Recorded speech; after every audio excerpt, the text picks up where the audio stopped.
Hi guys, rubber band powered cars again. Had a comment from Sakib Wasif saying that his car will be measured on 3 different challenges: distance, speed and accuracy at stopping at 3 meters. Now I'm not quite sure if he's allowed to modify the car in between the 3 different tests. So what I've done here is I've modified one of my recent cars so that it will do all 3 different tasks without any further modification. It could be improved by modification, but I'm trying to see if I can just get it to do all 3 different things without having to do any changes to it. So the first thing I'm going to do is see if I can stop at 3 meters. To stop the car at the 3 meter mark, all I'm going to do is have a bit of a string that wraps itself round the back axle as the car goes forwards. It's tied to the same loop that the rubber band's tied to, and when it gets tight, obviously the axle can't turn anymore and it will stop the car. These bits of plastic, the discs, are just to stop the rubber band interfering with the string. So rubber band wraps round as normal, that unwinds as the car goes forward. This will be attached the opposite way round, so it winds up as the car goes forward. So we'll give it a try.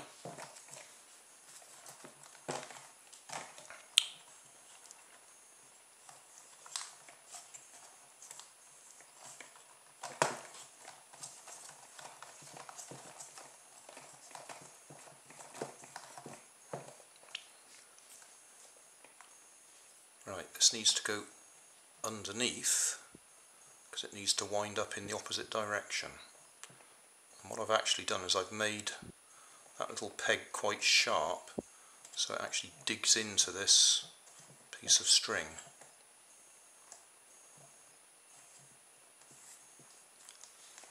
Right, front wheels on the mark.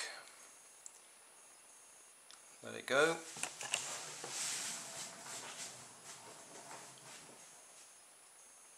There we go, we stopped on the 3 meter mark, but I'm not sure whether it's alright for it to roll back. I can cure that. I can put a plastic ratchet effect that stops the wheels going backwards. That's in one of my other videos that I'll put a link to. Now I want to have a look at some changes that may make a difference to the distance they'll travel or the speed they go. Now at the moment these 2 cars are as close to identical as I can make them, so we'll just see how close they are if I just let them go. Same number of rubber bands, same amount of twists, so same wheels, so we'll just see how close together they are.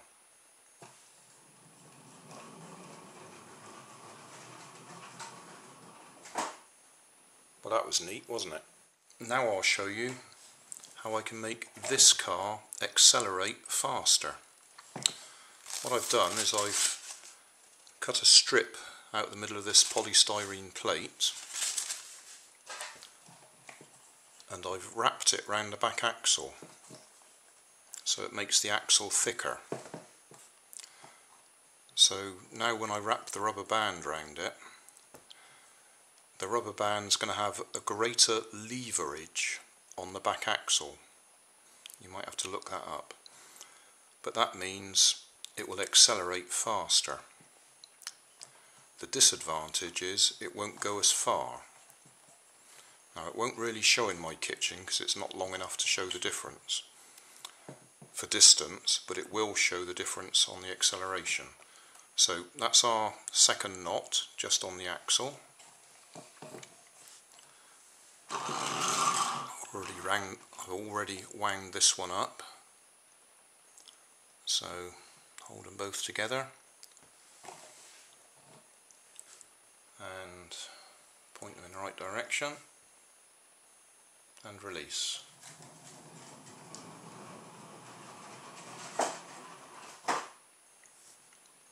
I think that's a good demonstration. The third test is distance. That's going to be a bit difficult to demonstrate in my kitchen here. The best I can do is show you with this one, with the enlarged back axle. When I put the rubber band on it and wrap it up, there's only, what's that, 1.5 turns are going onto the axle by the time we get to the first knot. I'll just put that one out of the way for a minute. On the smaller axle, put the hook on, wrap it up, that's 1 turn, 2 turns, 3 turns, 4 turns, 5 turns, 6 turns, 7 turns. So we've got 7 powered revolutions there compared to 1.5 powered revolutions on this one with the bigger axle. So which one's going to go the furthest? We may not be able to find out because my kitchen may not be long enough, but I'll try. Remember, this one will start fastest, but that one will be powered for a longer distance.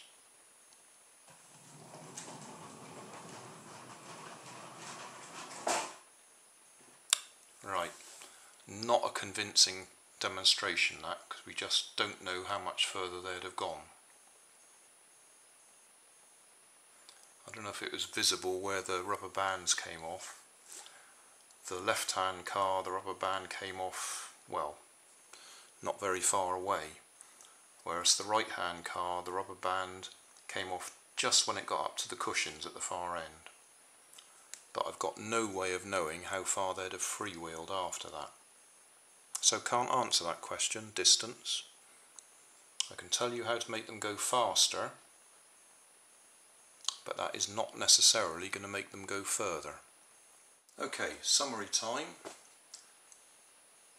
We've tried to answer 3 tests.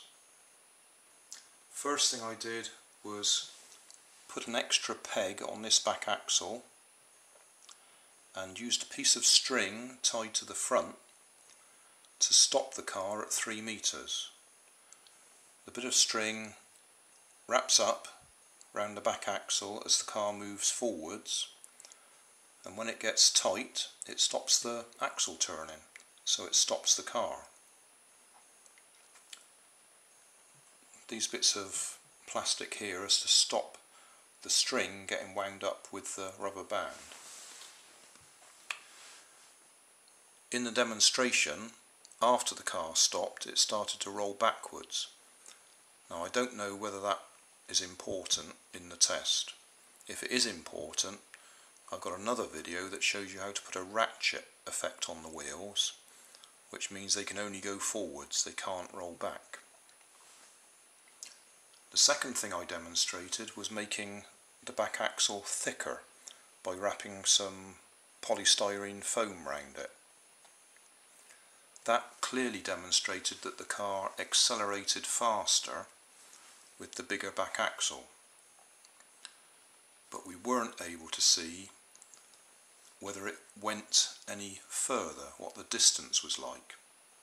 It looked to me like it was slowing down and this one was catching up. So if it's speed you need, then a bigger back axle will help. The third test was distance. I wasn't able to do a good demonstration of distance because I can only go 5 meters and both of these cars went 5 meters easily. So sorry about that. I can't demonstrate any cars going long distances.